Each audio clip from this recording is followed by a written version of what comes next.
Bueno, vamos a continuar nuestro paso por la historia. Estamos recordando un periodo muy interesante, que es los antecedentes de la Segunda Guerra Mundial, gobierno de Alfonso López Pumarejo, 1934-1938. La Segunda Guerra se desata en septiembre de 1939. Habíamos hablado de Hitler, que había seguido los pasos de Mussolini. Y vamos a detenernos en un tema muy interesante, que es los pogroms, es decir, la persecución sistemática de Adolfo Hitler hacia los judíos. ¿Qué pasó? ¿Qué pasó? ¿Por qué contra los judíos?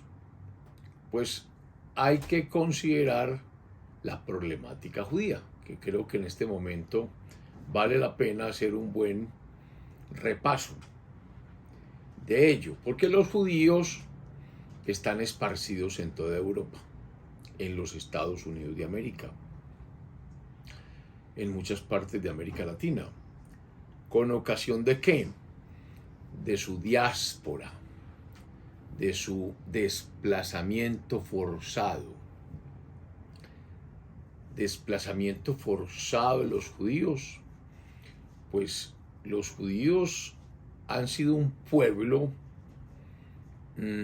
cerrado, por cuanto ellos son considerados, según la Biblia, el pueblo elegido, y para soportar todas las persecuciones han tomado decisiones drásticas, como de que no se mezclan con otros pueblos. Por eso no es usual ver un judío casado con una no judía. Por ejemplo, es una forma de que una nación desplazada subsista y permanezca.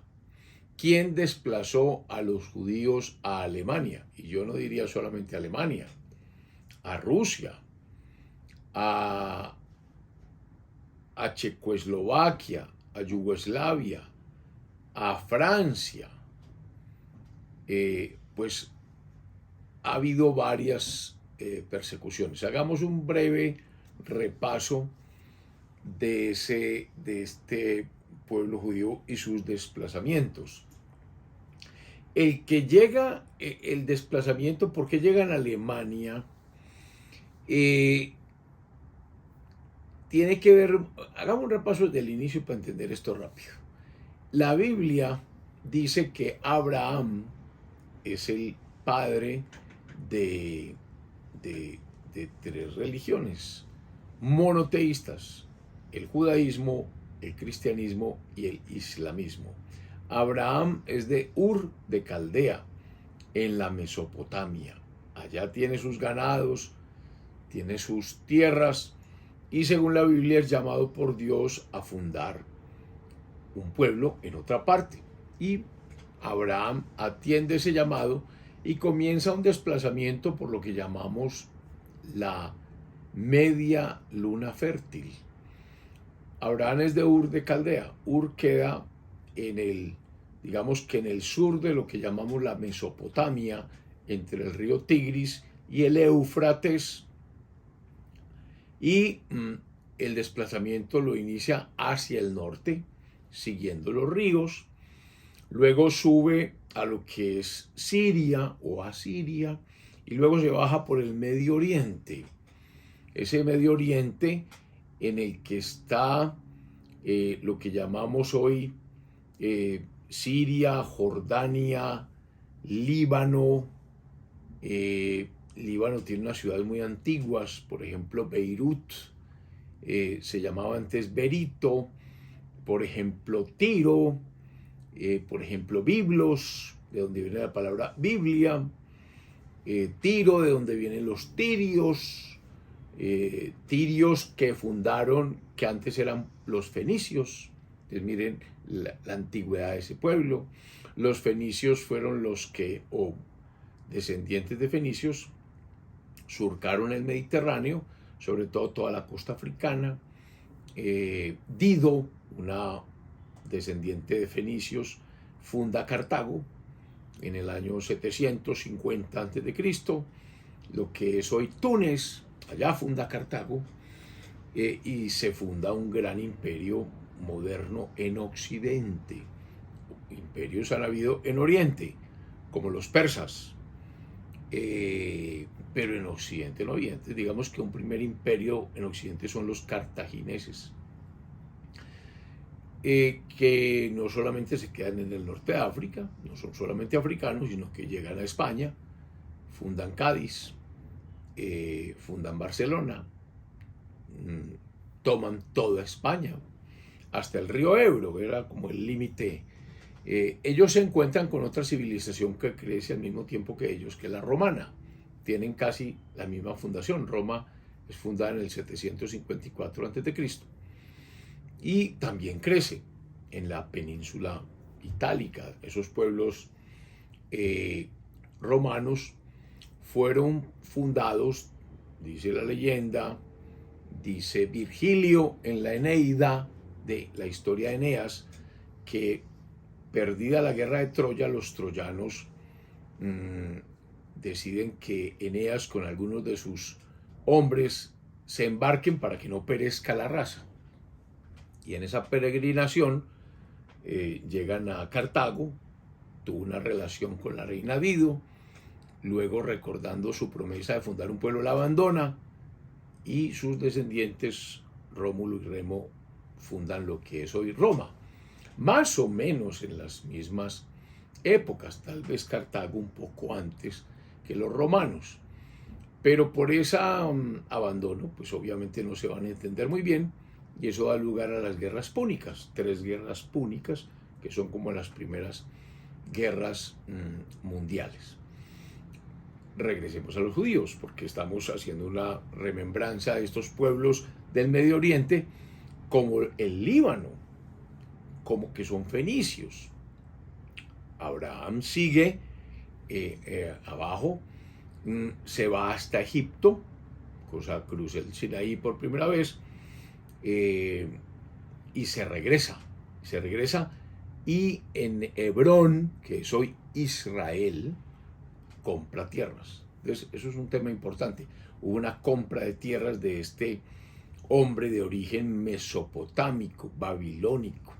Entonces hay una compra de tierras importantes.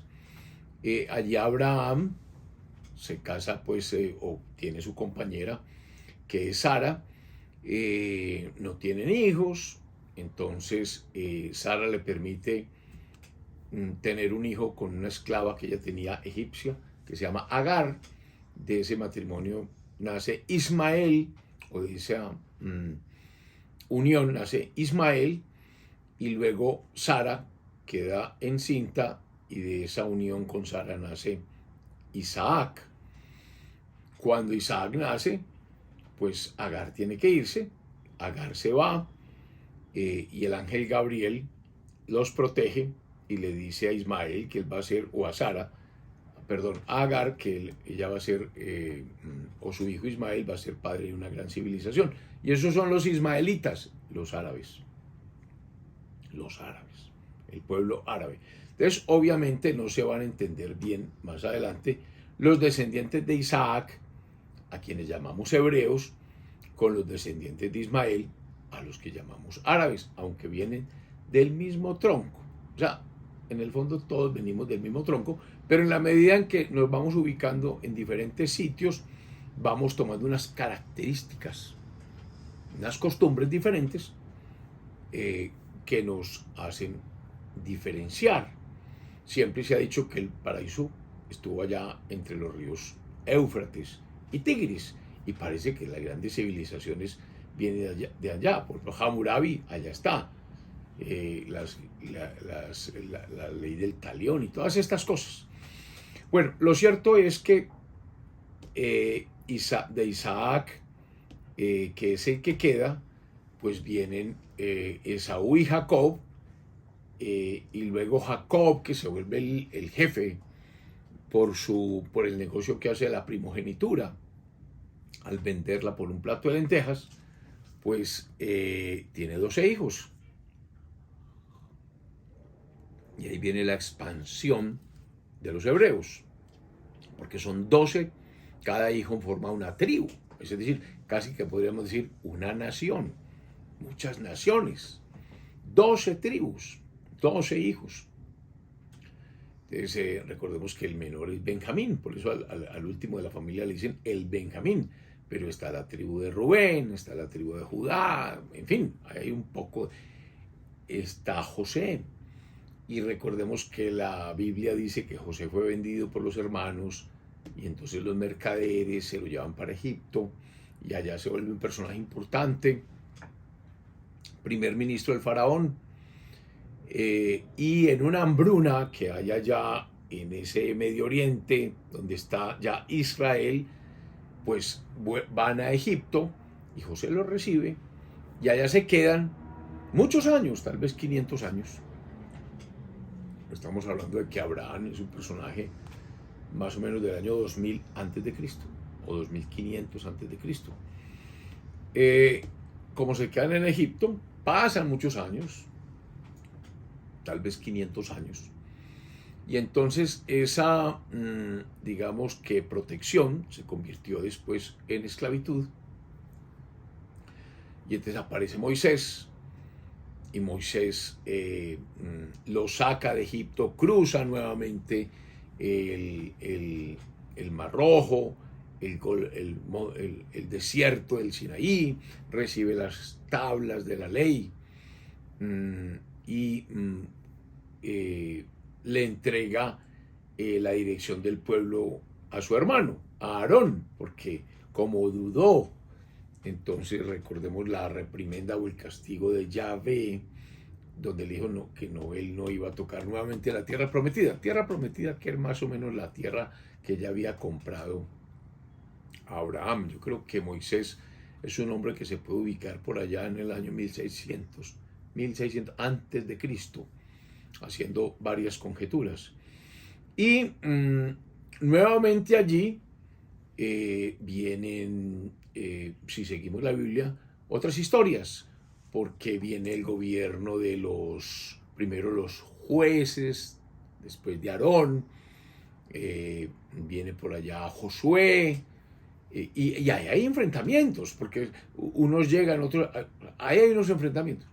En este gobierno de los jueces hay un pueblo donde hoy es Gaza, es decir, donde hoy podríamos ubicar los palestinos. Ese pueblo son los filisteos, Y recordemos que en el gobierno de los jueces es donde existe Sansón, y está la leyenda de Sansón y Dalila, donde los filisteos sobornan a Dalila entonces le corta el pelo a Sansón, Sansón pierde su fuerza, lo encadenan, y cuando le crece el pelo, pues destruye las columnas, recobra las fuerzas, destruye las columnas, y recordemos el grito de Sansón, que muera Sansón y todos los filisteos, los palestinos. Ahí vienen preguntas. Lo cierto del caso es que los palestinos existen, pero los israelitas existen. Son pueblos que existen hace 1000 años antes de Cristo, sin duda alguna, y que los hebreos tenían títulos, Después de los jueces, pues viene por allá un juez muy famoso, Samuel, y después tal vez el último juez, si mi memoria no me falla, que es Saúl, y después vienen los reyes, el tema de los reyes, después de los jueces vienen los reyes. Hubo una equivocación en la forma de gobierno, tal vez porque de pronto era más democrática que un pueblo fuera dirigido por un juez, que era muy interesante, porque los israelitas defienden muy bien el concepto de la alianza con Yahvé. Por eso es tan importante los símbolos, el arca de la alianza. Y como se habla de tablas de la ley, por eso es tan importante el concepto de jueces, más que de reyes. y cuando uno estudia un poco de derecho se va allá, a esos conceptos de los mandamientos. Los 10 mandamientos son normas emanadas del derecho natural. No dice amar a Dios sobre todas las cosas, no jurar, honrar a padre y madre, no mentir, no fornicar. Eso está en la ley natural. Simplemente se saca de la ley natural, como dicen los estoicos, y se plasma en normas, que fue lo que se plasmó en esas tablas de la ley, y el derecho empieza a ser como escrito más que natural. Lo cierto es que después de los jueces vienen los reyes, aparece David, el rey David, con todas sus historias, con sus pecados. Era un gran músico, era un gran líder, era un gran guerrero, venció a Goliat, tocaba muy bien la lira en esa época.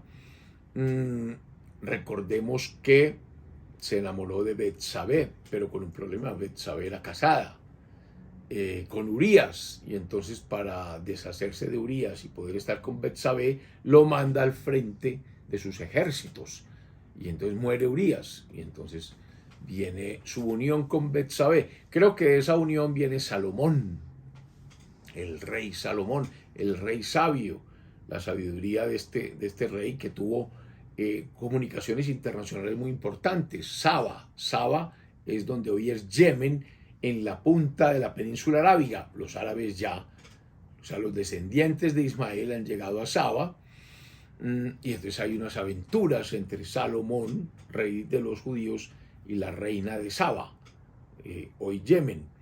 Entonces, la sabiduría de Salomón, que construye el templo. El templo. Ya Jerusalén se vuelve importante. Desde David, el pueblo importante, la ciudad importante, mejor, es Jerusalén. Pasan los tiempos y viene Roma. Roma controla el mundo, porque Roma vence a Cartago, vence a Grecia,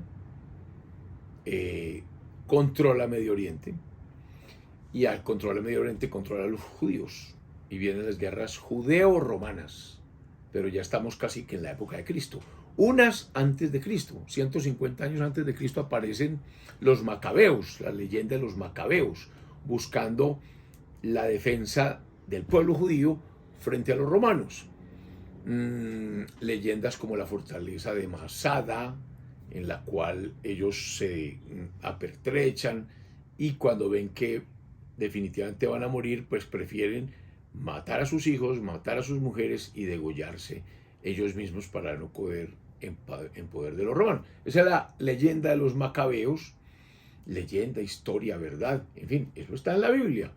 Y yo creo que la Biblia sí es un libro histórico, y hay que, con sus bemoles, hay que partir de allí para entender muchos hechos históricos. Lo cierto es que en otras guerras ya llegan los emperadores romanos. La República Romana ha caído con Julio César, viene Augusto y la primera dinastía de emperadores, la dinastía Julio-Claudia. Augusto, Tiberio, bajo Augusto nace Cristo, bajo Tiberio muere Cristo, Calígula, Claudio y Nerón. En la época de Tiberio ocurre un hecho importante para demostrar la problemática judía que todavía está en Jerusalén, y la importancia de los sacerdotes, o sea, de la ley religiosa, la Torá, el Talmud. Todas estas cosas hay que entenderlas, porque miren que el problema de Cristo, de Jesucristo, al decir yo soy rey de los judíos, se armó un problema, porque eso iría contra las Sagradas Escrituras. Y entonces vienen los líos con Anás, con Caifás, que son los sacerdotes, los líderes religiosos, los que dirigen al pueblo, y viene la captura de Jesús ante esas murmuraciones o esos levantamientos que está haciendo él, sobre todo que dicen que hace milagros, que las multitudes lo siguen, Domingo de Ramos, etc. Y viene su captura en el huerto de Getsemaní, no por romanos, por judíos. Los soldados judíos lo capturan, o sea, por orden de los sacerdotes. Lo que pasa es que como están sometidos por Roma, guerras judeo-romanas, donde Roma tiene el control, hay un gobernador romano allá que se llama Poncio Pilato. Entonces ellos saben que no lo pueden castigar, y entonces viene el cuento aquel de Caifás a Pilatos, y viene el proceso de Jesús, que desde el punto de vista jurídico es bien interesante, porque es un conflicto de competencias, y Caifás dice, pues lo mando donde el gobernador Poncio, Poncio Pilato le pregunta, lo interroga, no encuentra nada como que viole la ley romana, y entonces para calmar, soliviantar al pueblo judío, lo manda a flagelar, que la flagelación romana es durísima. Y ahí viene la flagelación de Cristo, y esa película famosa de Mel Gibson, donde muestra eso, pues fue dura. Y cuando le entregan a Poncio Pilato a Jesús ya flagelado, se los muestra a los judíos, y viene la famosa palabra ecce homo, he ahí al hombre, ahí está. Y los judíos que están asusados por Anás, por Caifás y por todas las sectas, los fariseos, los saduceos, dicen, no, crucifíquelo. Y entonces ahí Poncio Pilato se lava las manos y dice, ordena la crucifixión. Entonces dice que Roma es la que controla el tema. Dejemos eso ahí y miremos otro emperador romano más adelante, porque esto es época de Tiberio.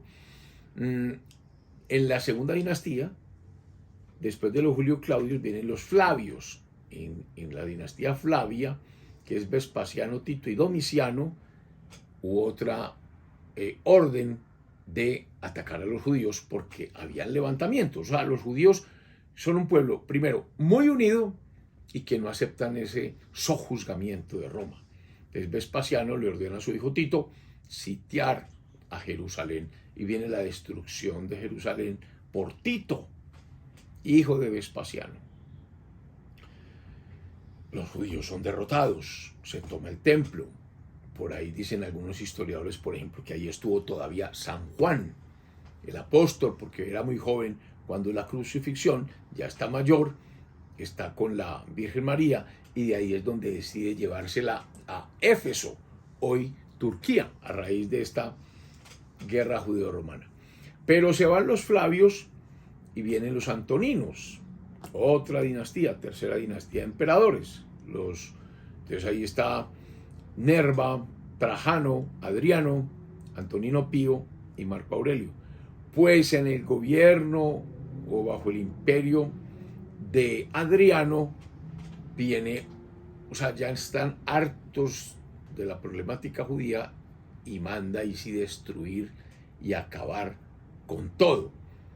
Y viene la destrucción definitiva del templo, y se da cumplimiento a la profecía que decía que no quedará piedra sobre piedra. Y viene ahí sí la gran dispersión de los judíos, como la leyenda del judío errante por toda la tierra. Entonces, obviamente que no todos se fueron, unos se quedaron, otros se pasaron a Palestina, otros se quedaron en los campos, pero sí como pueblo emigraron. Y por esa razón se dispersan por toda Europa, y ahí es donde los encuentra Hitler en la Segunda Guerra. Y Alemania tiene un problema severo, o toda Europa, la crisis económica del 30, el crash económico del 30, que demuestra que el liberalismo puro tampoco es la solución, porque el liberalismo puro es lo que creó eso. O sea, el tema de creer todos, cada uno en su iniciativa privada, cómo se maneja la economía sin intervención alguna del Estado, Eso da origen a la famosa quiebra del 30, la inversión en títulos valores, los bancos no son capaces sin supervisión de los gobiernos y obviamente recesión, desempleo, gentes en las calles, los alemanes sin forma de producir, sin forma de generar empresa, y ellos ven que los judíos prosperan. ¿Por qué prosperan?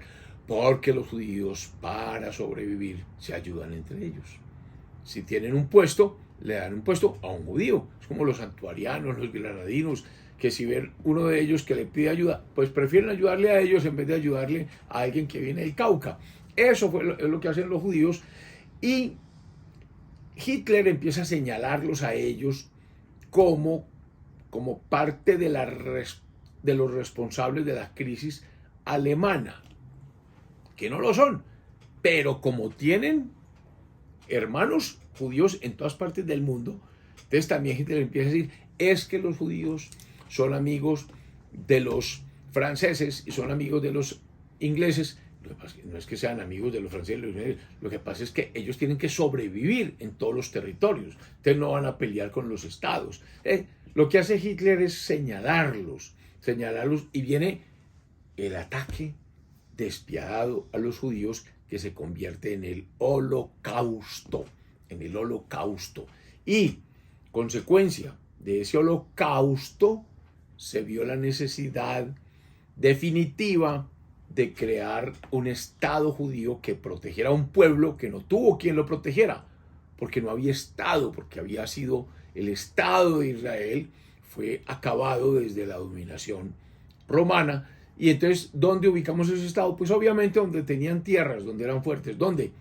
En Sión. Sión es Jerusalén. Esa es la causa sionista que había impulsado Teodoro Herzl y que encuentra como, digamos que, directores ya en 1948 a David Ben Gurión, por ejemplo, que es como el primer líder de Israel, y a Golda Meir, que son los que le reciben esa instrucción. Ahora, recordemos también que, para terminar esta semana, que el periodo entre guerras, la Segunda Guerra Mundial, es consecuencia también de la Primera Guerra Mundial, y que consecuencia de la Primera Guerra Mundial fue la caída del Imperio Turco, que era el que controlaba todos estos territorios del Medio Oriente. O sea, esos territorios del Medio Oriente no eran estados, o sea, no existía un Estado palestino, existía el Imperio Turco Otomano, que incluía desde Turquía hasta el norte de África, Egipto, Arabia y todo Israel. Pero seguiremos la semana entrante contando esta historia para entender bien el problema judío con relación a la Segunda Guerra Mundial y su persecución. Feliz semana.